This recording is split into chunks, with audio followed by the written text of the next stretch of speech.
uso capião extrajudicial. Esse é o tema que de forma recorrente aparece aqui para mim. Dúvidas, perguntas, questionamentos, e é por isso que hoje eu escolhi esse tema para falar aqui com vocês. E se você quer saber mesmo sobre a uso capião, deixa seu like, se inscreve no meu canal no YouTube, me segue no Instagram e envia esse vídeo para alguém que vai gostar de saber disso. Então nós vamos estudar hoje o passo a passo para a uso capião extrajudicial perfeita. E a primeira coisa que você precisa fazer antes de ingressar com a sua uso capião em cartório é uma análise muito bem detalhada do caso do seu cliente. Você precisa conversar com o seu cliente, colher o máximo de documentos possível, o máximo de informações possível para instruir esse seu procedimento. E por que isso é importante? Você precisa identificar inicialmente se aquele caso realmente comporta ou não uma uso capião em cartório. E como saber se um caso comporta uso capião em cartório? A primeira coisa que você precisa olhar é se o caso preenche mesmo os requisitos de uma uso capião comum. Ou seja, uma uso capião extraordinária, ordinária, especial. Você precisa se atentar a cada requisito da lei, do nosso Código Civil ou da Constituição Federal, que estabelece os requisitos daquele tipo de uso capião que você pretende ajuizar ou protocolar em cartório. Preenchidos os requisitos de uma uso capião comum, aí nós já podemos começar a trabalhar então com os requisitos específicos da uso capião extrajudicial. O primeiro deles é o seguinte: você precisa analisar o caso e entender se realmente a uso capião é a única forma de regularização daquele imóvel. E por que dessa pergunta? Por quê? Nós precisamos demonstrar para o cartório o interesse jurídico. E o que é o interesse jurídico? Eu preciso demonstrar o motivo de não ser possível regularizar aquele imóvel pelas vias ordinárias, ou seja, através de uma escritura, de um inventário, enfim, de maneira comum e não através de uma uso capião. Então, se eu consigo demonstrar que realmente, de fato, não é possível utilizar das vias ordinárias, aí sim eu demonstro o interesse jurídico. A segunda coisa que você precisa verificar antes de começar a sua uso capião em cartório é: existe conflito do seu cliente com os proprietários tabulares ou com os confrontantes daquele imóvel? Se existir conflito, você precisa conversar com seu cliente para entender que tipo de conflito é esse e se esse conflito pode interferir na sua uso capião, se ele pode atrapalhar o seu procedimento de uso capião em cartório. A depender da espécie do conflito, pode sim ocorrer um impedimento do uso capião em cartório. Por quê? Titular de cartório não resolve conflito, não põe fim em conflito, somente juiz põe fim em conflito. Então, se for um conflito ali impossível de ser resolvido de forma amigável, extrajudicial, eu já oriento que você comece essa uso capião diretamente em juízo. Feitas então essas considerações iniciais, nós vamos partir para a documentação específica da uso capião extrajudicial. E o primeiro documento que você precisa formular é a ata notarial. O que é a ata notarial? É um documento feito diante de um tabelião de notas. O tabelião situado ali no local do imóvel, porque o tabelião competente é o tabelião aonde está situado o imóvel. Então você vai juntar toda a documentação comprobatória da posse do seu cliente. Você vai também encontrar testemunhas, pessoas que sejam aptas a afirmar diante do tabelião a realidade daquele seu cliente, perante o imóvel. De preferência, algum vizinho que seja mais antigo ali do seu cliente, alguém que conheça a história do imóvel e do seu cliente com o imóvel, para que eles possam ali diante do tabelião testemunhar a verdade dos fatos para auxiliar nesse procedimento de uso capião. E eu aconselho que você peça ao tabelião para fazer também uma diligência no local do imóvel, porque nessa diligência o tabelião ele pode identificar várias questões ali que podem também comprovar essa posse, como por exemplo, a existência de construções, de plantações. Por exemplo, já houve casos em que no imóvel haviam pés de frutas muito antigos. E ali ele pôde atestar que havia uns pés de frutas tais, aparentando aí já ter mais de 10 anos que aqueles pés de frutas foram plantados. E aí questionaram então o cliente: foi o senhor que plantou? E o cliente confirmou que sim. Então tudo que o tabelião ver ali no imóvel, ele pode descrever na ata notarial como forma de demonstrar o tempo e as características dessa posse. O tabelião pode indicar também se tem muro, cerca nas divisas do imóvel, enfim, tudo o que ele achar relevante para a comprovação da posse, ele pode colocar nessa ata notarial. A ata, gente, ela é uma prova extremamente importante para instruir a usucapião extrajudicial, porque a depender do que o tabelião certifica nessa ata, você já pode ali ver a sua usucapião em cartório indeferida antes mesmo de entrar com ela em cartório.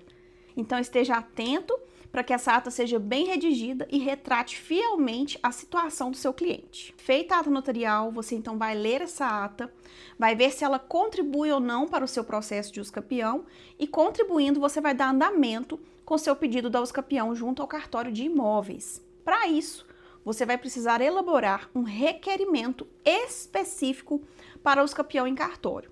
Esse requerimento, gente, vale uma aula só para ele, porque são vários requisitos que o provimento diz que precisam constar ali nesse requerimento. Mas de forma mais simplificada possível, eu vou dizer para vocês o que tem de mais diferente que a gente não deve deixar de mencionar no requerimento. O pedido de intimação das fazendas públicas federal, estadual e municipal e também a publicação de edital para chamamento de eventuais terceiros interessados que possam querer participar deste procedimento.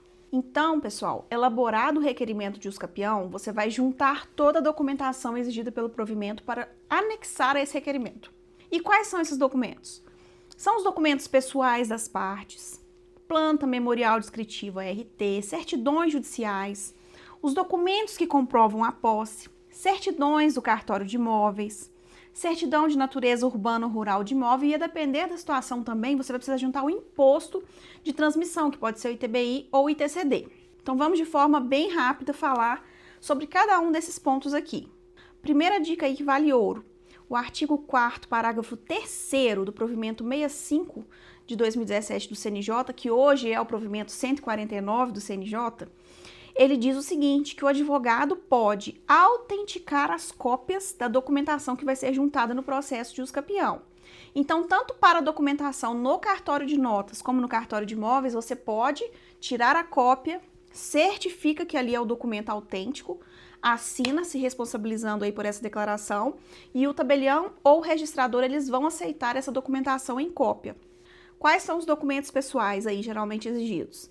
Identidade, CPF, certidão de casamento, pacto antinupcial, se houver. Com relação à planta memorial descritivo e a RT ou RRT, a depender do órgão aí que o profissional estiver inscrito. Também, gente, são muitos requisitos que precisam ser observados, mas de uma forma bem simplificada, vou dizer para vocês o que é mais importante nessa documentação. Nós precisamos que essa documentação tenha anuência de todos os proprietários do imóvel que consta na matrícula e também titulares de outros direitos registrados na matrícula do imóvel usucapiendo e também na matrícula dos imóveis confrontantes. Isso aí é uma pegadinha que eu já vi muita gente cair e às vezes perder um processo de usucapião porque não pegou todas essas anuências, não conseguiu todas essas anuências e aí o procedimento foi indeferido. Então você precisa estudar a matrícula do imóvel usucapiendo e dos imóveis confrontantes para identificar quem são essas pessoas que precisam ser mencionadas no memorial na planta e cujas anuências são obrigatórias aí para esse procedimento. E se você não conseguir assinatura de algum deles, não tem problema. Desde que não exista aí nenhum tipo de conflito que possa impedir esse procedimento de ir adiante, você pode pedir o cartório de imóveis para intimar essas pessoas para prestar sua anuência. Nesse caso, eles prestarão anuência ou apresentarão uma oposição, né, a esse procedimento de usucapião e eles vão fundamentar essa oposição e, a depender da espécie de oposição ou de impugnação, né, o procedimento, isso vai ser encaminhado para o juiz. Agora, se passar o prazo da intimação e a pessoa não se manifestar, presume-se que ela concordou com o procedimento e o caso segue adiante. Quanto às certidões judiciais, quais são elas? São as certidões civil e criminal da Justiça Estadual e Federal, da situação do imóvel e do domicílio das partes, de quem? Do requerente da usucapião e do cônjuge, do requerido na usucapião e do cônjuge, e se você tiver precisado somar a posse de alguma pessoa ali para trás, dessas pessoas também documentos comprobatórios da posse. O que você pode juntar para o cartório? Muito bem, você vai juntar toda a documentação que demonstre a aquisição da área da posse, seja um contrato de compra e venda, uma promessa de compra e venda, uma cessão de direitos, algum documento, recibo que a pessoa tenha demonstrando que ela comprou e pagou ou que ela recebeu em doação aquele bem. Você pode juntar também documentação comprobatória da ligação de energia elétrica, de água, de internet, de tudo que demonstra ali o funcionamento de um imóvel, no caso de imóvel urbano, né? No caso de imóvel rural, você pode juntar uma ficha sanitária animal, uma documentação comprobatória de compra de insumos para aquele imóvel, algo que demonstre que ali ocorram plantações ou mesmo criação de animais. Tudo que o cliente tiver de documentos você pode juntar, porque com certeza vai ser bem-vindo no seu procedimento. E as certidões do registro de imóveis, que certidões são essas? São as certidões do imóvel usucapiendo e dos imóveis confrontantes. Mas e se o imóvel usucapiendo ou o imóvel confrontante não tiver matrícula ou transcrição? Isso vai ser um impedimento para a sua usucapião? Não. Nesse caso, você deve expedir a certidão negativa de propriedade, seja a certidão específica para o procedimento de usucapião, né, relativa ao imóvel usucapiendo, e para os imóveis confrontantes também a certidão negativa de propriedade referente àquele imóvel. As certidões de natureza urbana ou rural, você vai conseguir junto ao município, sendo imóvel urbano, ou junto ao INCRA, sendo imóvel rural, servindo inclusive o próprio certificado de cadastro de imóvel rural. E caso você tenha juntado ao procedimento algum título translativo de direitos relacionados ao imóvel, como por exemplo, contrato de compra e venda, cessão de posse, cessão de direitos hereditários, e se o seu município prever a quitação do imposto ITBI sendo uma transação onerosa, você também deve apresentar ao cartório a certidão municipal, na qual vai constar ali o recolhimento ou não, né, isenção, não incidência, enfim, do imposto. Assim como sendo uma transação gratuita, você precisa da certidão do ITCD. A Fazenda Estadual do seu estado vai certificar o recolhimento ou não do imposto relativo àquela transação. Eu sei, gente, são muitos detalhes da usucapião em cartório, mas eu espero que nesse vídeo você tenha conseguido aprender pelo menos um pouquinho do passo a passo para uma usucapião de sucesso. E eu espero também trazer outras oportunidades aqui para falar mais detalhadamente sobre cada um desses pontos que nós tratamos aqui no vídeo.